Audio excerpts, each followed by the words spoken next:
Welcome, everyone, to Health or Consequences. This is the monthly Massachusetts Health Policy podcast brought to you by Mass Inc. and Commonwealth Beacon. My name's John McDonough. I'm with the Harvard Chan School of Public Health. My co-host is Paul Hattis from the Lown Institute. And we have a special guest this time whom we're delighted to bring to you. It is Professor Tiffany Joseph from Northeastern University. Professor Joseph is Professor of Sociology and International Affairs at Northeastern University. She has a PhD in Sociology from the University of Michigan, my alma mater. And she is the author of a brand new book that came out earlier this year called Not All In: Race, Immigration, and Healthcare Exclusion in the Age of Obamacare, published by Johns Hopkins earlier this year. And the book talks about the health access struggles of immigrants to the United States, both documented and undocumented, with a particular heavy focus on Massachusetts, which is why we were thrilled to bring her to you and with us today. So welcome, Dr. Joseph. Thanks for joining us today. Thank you so much for the invitation to be here. I'm excited to speak with you all about this research and how it relates to everything that's going on in the present day. So just to get started, could you talk a little bit about how you got into your research on immigration and health access nationally and in Massachusetts, and how you got into writing this book? Absolutely. The idea for this research project on which the book is based actually started thousands of miles away in Brazil. I was there doing research for my dissertation, interviewing Brazilian immigrants who'd migrated to the U.S. and went back to Brazil to talk with them about their migration experiences and how it transformed the way that they thought about things like racial classification, racial inequality, experiences of racial discrimination in both contexts. And in the interviews that I was doing with these returned migrants in this town, this small city called Governador Valadares, which is in the state of Minas Gerais, the issue of health kept coming up in my interviews, even though I wasn't asking about it. People would say things like, when I lived in the U.S., I didn't get access to health care. I wasn't able to take very good care of myself because I was working really long hours. Some of the people I interviewed who were undocumented when they lived in the U.S. talked about being exploited by their employers in terms of being forced to work very long hours, and they weren't able to get enough sleep, eat properly, and how this led to health challenges. And a few of the people that I interviewed also talked about how they made the return migration to Brazil sooner than they had wanted to because they developed some pretty chronic health conditions, and they thought they could get access to better health care in Brazil than in the United States. And that was something that really stuck with me because I started doing that research. It's been maybe almost 18 or so years ago when I was in Brazil doing that work. And it was just something that I continued to think about. And I came back to the U.S., finished my PhD, and started doing a postdoc with the Robert Wood Johnson Foundation at Harvard at that time. And it was a postdoc that was, the focus of it was to get social scientists, sociologists, economists, and political scientists interested in doing health policy research. And I thought, this might be a really important opportunity and time to really try to look at that relationship between immigration and healthcare access. And at that time, when I was doing the postdoc, it was from 2011 to 2013. The Affordable Care Act had just been signed into law, but not yet implemented. And the Massachusetts health reform was getting all of this national attention as this great model. And how, in Massachusetts, nearly everyone had access to health care.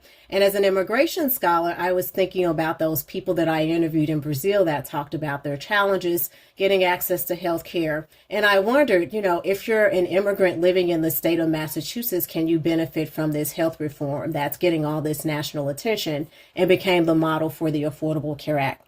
And basically, that was the start of the project. That was how I got interested in this topic and really wanting to understand what are some of the restrictions and documentation status that exist at the state level in terms of the Massachusetts reform.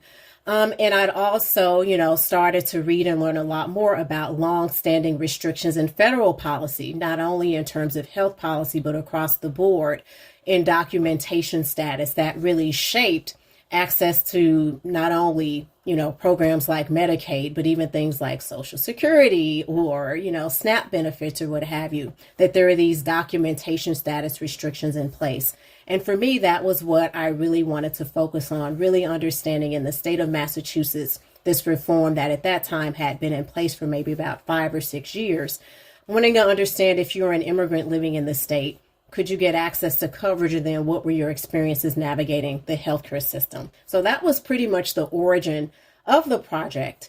And it was a project that I thought would be 1 year, and then the policy context kept shifting. And I ended up doing research on the topic after the ACA got implemented from 2015 to 2016, and then again in 2019 under the first Trump administration, which also coincided with attempts to repeal and replace Obamacare. So I really just wanted to understand how, as these major policies that were signed into law by legislators, what was the impact on people on the ground, trying to actually get access to coverage and then figure out how our healthcare system works, especially if you're not from the United States. What are the challenges that people face?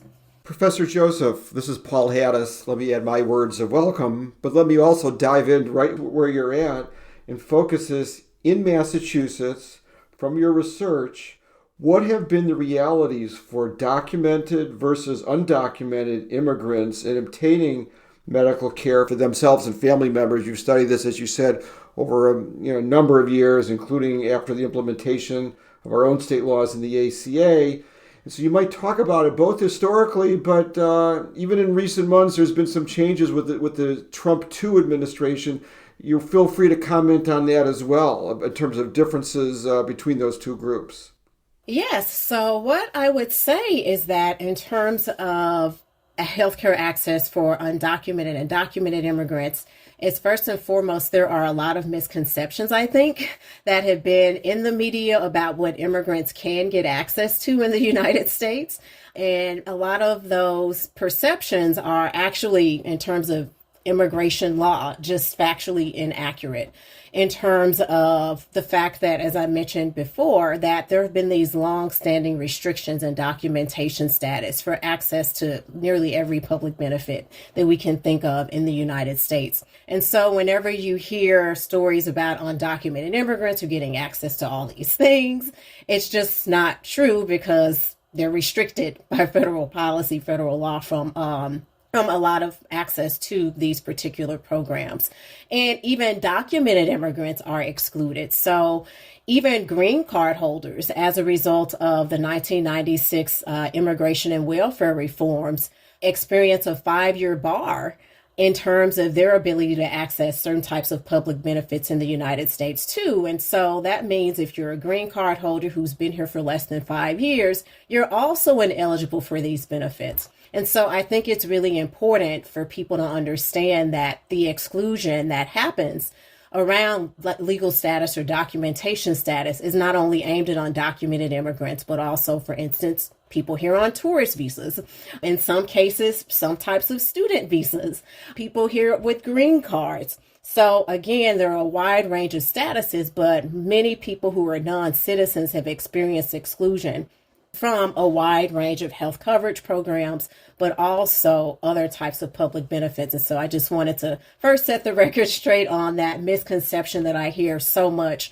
touted and mentioned in the media, that, because it's just not possible. And even under the ACA, people might remember that Joe Wilson, when President Obama was addressing the Congress, basically, shouted, "You lie," at President Obama when Obama said that undocumented immigrants would not have access to the coverage provisions under the ACA. And so that's really important in terms of setting the stage for this conversation. Getting back more specifically to Massachusetts, those restrictions also played a role.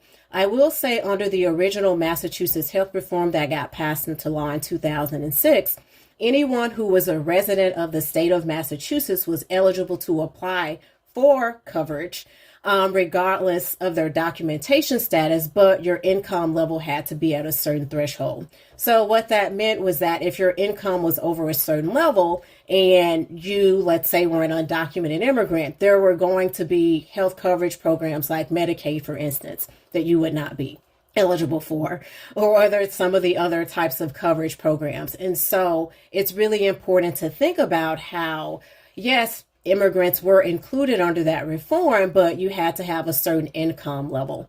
And the other thing that I'll mention too, in terms of the Massachusetts health reform, something that shifted after the ACA was implemented, or the state of Massachusetts moved forward with implementation of the ACA, is that under the original Massachusetts reform, undocumented immigrants could get access, or not get access to, they could use the exchange to apply for coverage that they would pay for with their own funds. And once the ACA was implemented, that option was no longer there, or something that no longer existed.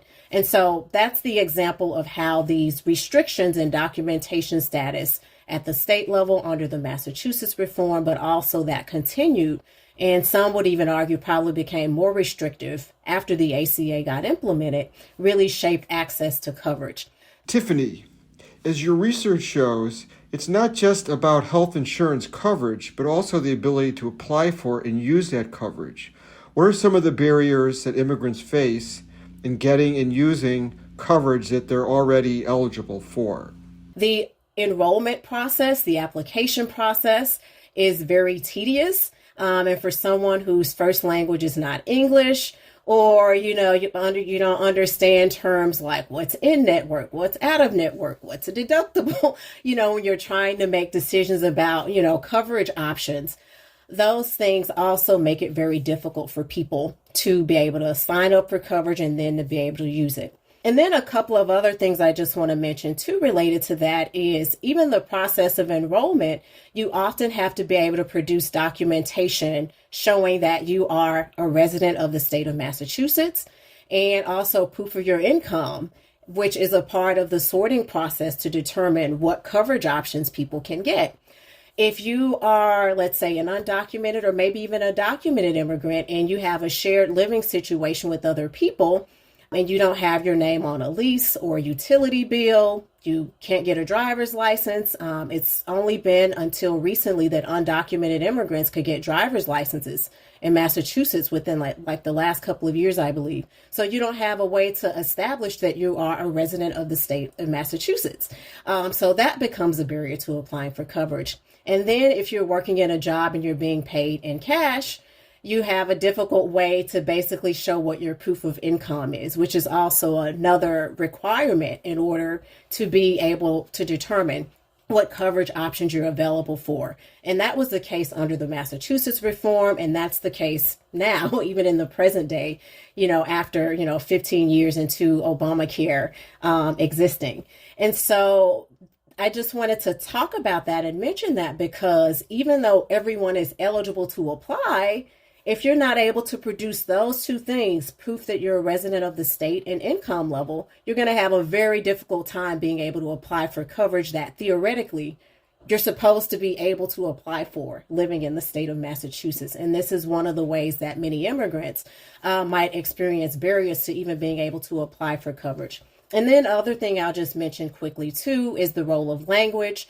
When I first started the research project, the application process was paper and pen. The font was very, very small to read. It was only in English. And so again, if English wasn't your first language and you didn't know where you could go to get assistance signing up for coverage, in your primary language, that also became another barrier that, again, even if people are eligible to apply for coverage, they might not be able to do it because of the language barrier. And that's not only an issue for, let's say, immigrants. This could be an issue for people who've been in the United States who are citizens, again, whose primary language might not be English as well. And so those are three particular types of barriers that I would say have really played a role in shaping the ability to access coverage in terms of the enrollment process. But those barriers also extend over into people trying to figure out, how can I get care with the coverage that I have once they're able to get it? Dr. Joseph, thank you for that very detailed answer. Let me press a little bit forward on another aspect of something that I know that you've looked carefully at, which is your recent book references a fair amount the racialized legal status of immigrants. Can you explain why you use that term and what you found in particular with respect to your research? Yes, absolutely. So, racialized legal status is a term that a number of social scientists have started to use probably within the last 5 or so years to really try to understand how the intersection between race, ethnicity, and legal status shape people's experiences living in the United States, particularly immigrants. And so, in the book, what I do is I use that term and develop a framework to really try to show how racialized legal status plays out at different levels in society. And in the case of this book, how racialized legal status really limits healthcare access for immigrants. So undocumented, documented immigrants, naturalized U.S. citizens. And basically what I do in terms of thinking about the framework is I argue that in terms of at the macro level, the ways in which our policies get written and legislated, that with the history of structural racism in the United States, a lot of research has shown that when policymakers are deliberating on different, policies and laws, that oftentimes they're thinking about who are going to be the beneficiaries of these particular policies that are going to be signed into law. And oftentimes they're thinking, or research has shown that they are thinking about the race and ethnicity of who could benefit from policies, and then that then influences how they vote on those particular policies. And so at the macro level, in terms of thinking about the policy making process, that's one way that race is a part of that. And I also already briefly talked a little bit about the long-standing restrictions in documentation status that exist in federal policy and state and subnational policy levels as well. And so what that means is that, let's say, if you are an immigrant of color, you're going to experience challenges or barriers, around being able to apply for, let's say, things like healthcare or, in terms of some sort, one of those types of public benefits on the basis of one, if you're not a citizen, that's going to limit your eligibility. And then in terms of thinking about the way that structural racism has functioned, if you're a person of color, then that might also limit sort of your ability to benefit from particular policies that get signed into law. So that's at the macro level. At the meso level, racialized legal status is important because people have to often engage with institutions and bureaucracies to be able to use these policies that get signed into law. So, we're talking about healthcare access, and let's just use Medicaid as an example. If you need help with the eligibility process or, trying to figure out sort of how do I use this, and you try to connect with someone from Medicaid, then that's an example of a meso-level interaction. And research has shown that oftentimes when people of color engage with these bureaucracies, that they have more negative experiences doing so. They're often held to a much more difficult standard in terms of eligibility criteria than maybe white applicants are. And so this also plays a role at the meso level in terms of engagement with institutions and bureaucracies. And the healthcare system is a huge institution and bureaucracy where we've seen a number of studies about the disparities and the different experiences that people of color have in the healthcare system around discrimination and what have you. You add to that being a non-citizen and again, some of the restrictions in law that already exist. And then certainly in the current climate, there's a lot of anti-immigrant, both explicit and implicit anti-immigrant discrimination that people encounter maybe when they're engaging with these institutions and bureaucracies as well. And again, that intersection between race, ethnicity, and legal status or racialized legal status is really important to consider. And then finally, at the micro level, in terms of people's engagement with other, everyday people, how sort of these perceptions and stereotypes that we have when we hear the word immigrant, there's a certain phenotype that comes to mind. Or when people hear the word or see someone who looks Latino, there's an assumption about that person's documentation status. And so even in people's everyday lives, this might lead to experiences of discrimination from other people, and how that also might shape their experiences. And then the last thing I'll just mention too is that the racialized legal status piece also is really important with regard to immigration and law enforcement, and how there's been significant amount of research that shows that there are certain people who are more likely to be targeted and pulled over by police or stopped in the T station or a subway station by ICE or law enforcement.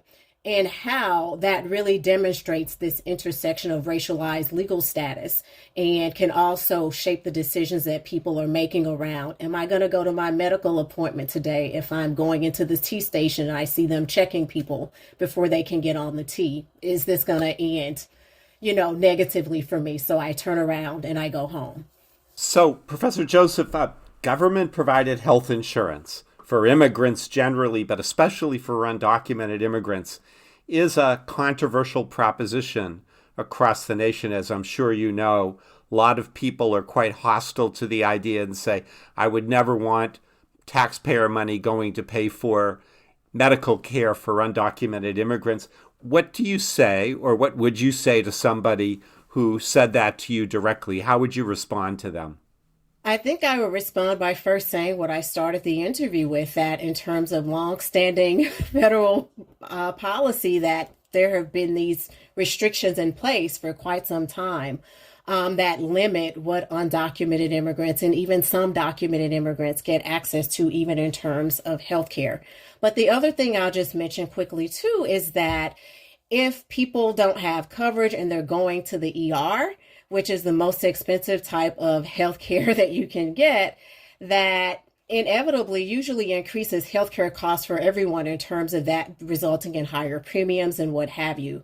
And so if there is a way that people, regardless of their documentation status, are able to get access to some types of coverage options, even if it means they're able to pay with it with their own funds, which currently it's very difficult to do for immigrants still, that has an impact in terms of, cost implications for everyone. And then lastly, I'll just say in terms of public health that, if people don't have access to get, vaccines and, preventive care, that this can lead to other health issues as well that also become more expensive to treat over time. And again, those costs would eventually get passed on to everyone. So that would be, how I would respond to that question if, someone asked me that.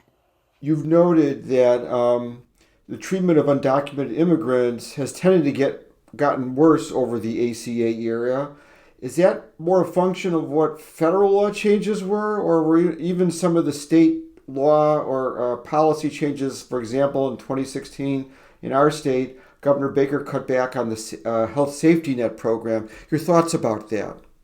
Yes. So what I will say is that I think that it's not only the response, or it's not only sort of the policies that you mentioned that might have had an impact in worsening, or I should say reducing healthcare access, not only for undocumented, but also documented immigrants as well, but also some of the barriers that I talked about before with regard to issues of language that make it difficult for people to apply for coverage. And then in terms of re-enrollment, being able to re-enroll and stay enrolled. So language being a really big part of that.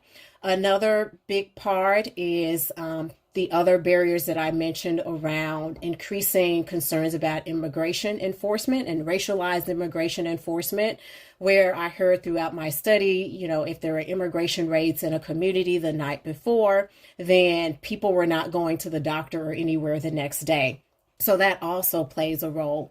And then the other thing that I just want to say too is that in terms of the changes to the health safety net program, that it's important to note that, that program is a way that undocumented immigrants who are lower income can get access to, preventive care in the Commonwealth, but it's also for lower income citizens. And so a number of those people were also affected by those eligibility changes, particularly the ones that actually reduced the income level by which you could receive or be eligible for the health safety net. So I think it's been a combination of factors that have played a role in shaping or reducing healthcare access for undocumented and immigrants in general.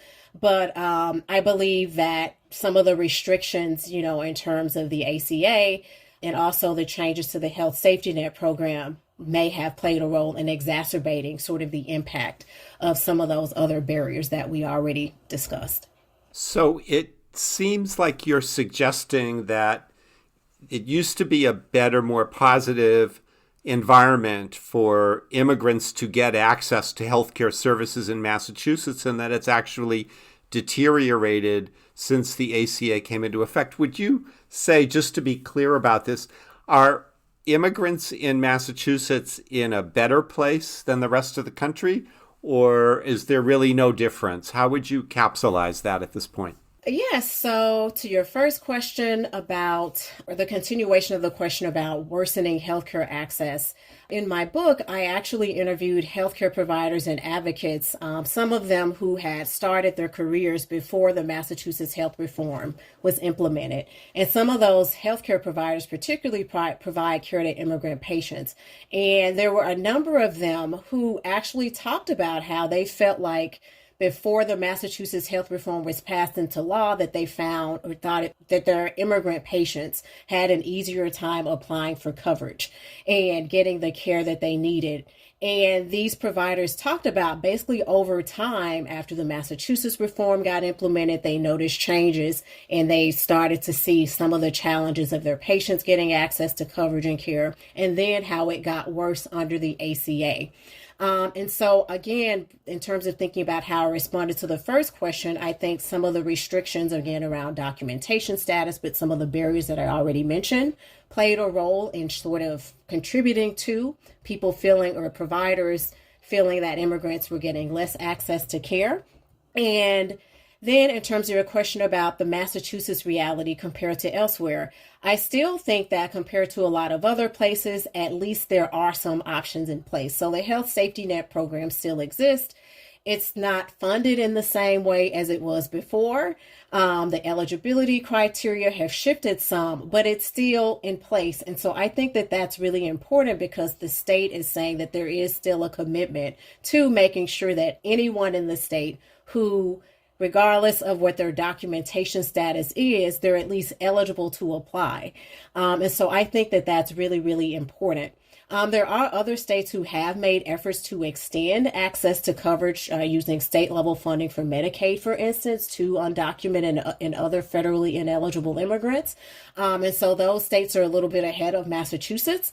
But I think in this current policy context, in terms of what we see happening out of DC, is that, you know, if these proposed Medicaid cuts happen, a lot of these states are going to have to make very difficult decisions about, you know, how do we make up this funding loss? And, you know, if we don't have the same resources available, we're going to have to make some decisions about who we can continue to extend access to coverage for. And I think that immigrant populations are going to likely be the ones to feel the brunt of those cuts, in terms of states having to make up for the loss in federal funds, let's say for Medicaid, in favor of trying to continue to try to provide access for citizens. That being said, I think the state context still remains very important for how these policy decisions play out, in terms of, whether or not states are providing some provisions for healthcare and other things, but also too in terms of immigration enforcement. And again, we're in a moment where that's being reconfigured and transformed in terms of sort of threats from the federal government around if you have sanctuary cities or states, and trying to get certain parts of the country to comply with, information sharing and working directly with immigration and customs enforcement to target immigrant communities. And so at one point I would have said that where people live makes a very big difference in terms of states, but I also feel like in this current moment, so much is being reconfigured as we speak around, in terms of what's happening at the federal level, and then what's going to be the impact at the state level too, and also in terms of what state legislations are able to do as well. Let me dive into one current controversy. As you know, a number of states provide Medicaid coverage for undocumented immigrants who are pregnant, and for their children.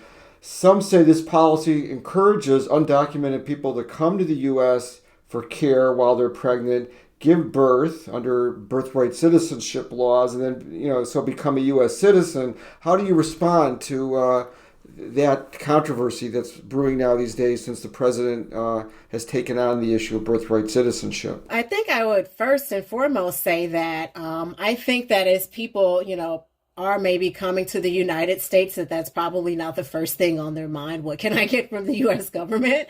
I think many of them, especially if they're escaping situations of violence and sort of unstable political, economic, maybe even environmental disasters, that I think their first concern, first and foremost, which will be mine, is I'm trying to get somewhere safe and just focus on living.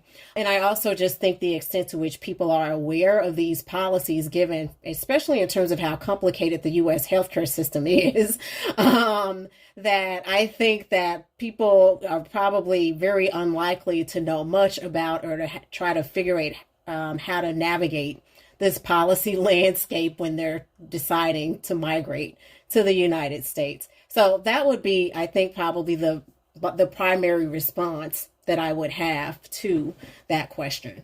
Our final question, and I want to promote your book because I think it's terrific. It's a great read and it's so interesting.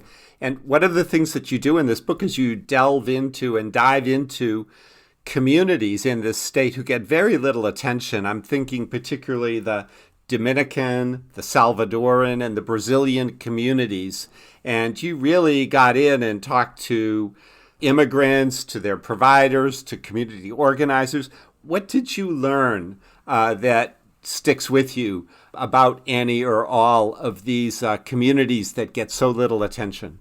Yes, I would first say that in terms of thinking about these three particular groups, that they are three of the largest immigrant groups in Greater Boston. And I think that's really unique because in terms of thinking about people in the U.S. who are from Latin America, a lot of the research has tended to focus on people who are of Mexican descent or maybe Central American descent or even Puerto Rican, for instance. But we know a lot less about some of these other groups that I decided to focus on. And I decided to focus on Dominicans, Salvadorans, and Brazilians because they're from different parts of Latin America. They're racialized differently. And they come to the U.S. with different they have different documentation statuses, and their pre-migration socioeconomic status backgrounds are also quite different. And all of these things, which I write about in the book, play a role in shaping their experiences, trying to sign up for coverage in the United States and also ultimately navigate our very complicated healthcare system. Dominican immigrants tend to be racialized as Black. Many of them have green cards or are naturalized citizens, mostly speak Spanish. Brazilian immigrants tend to be racialized as white in the U.S. context, or certainly compared to these other groups. They come to the U.S. mostly with tourist visas and overstay them, which is how they become undocumented, and they speak Portuguese. And then Salvadoran immigrants, in terms of thinking about how they're racialized in the U.S. context, when people hear the word Latino, Salvadoran immigrants are probably the image that people might think of in terms of physical features. And Salvadoran immigrants, some of them are undocumented, but some are also eligible for temporary protected status, which is a type of status that theoretically is supposed to protect people from deportation, but is also not a pathway to citizenship. And so what I found in my book is that these differences really shape these groups' ability to navigate the healthcare system.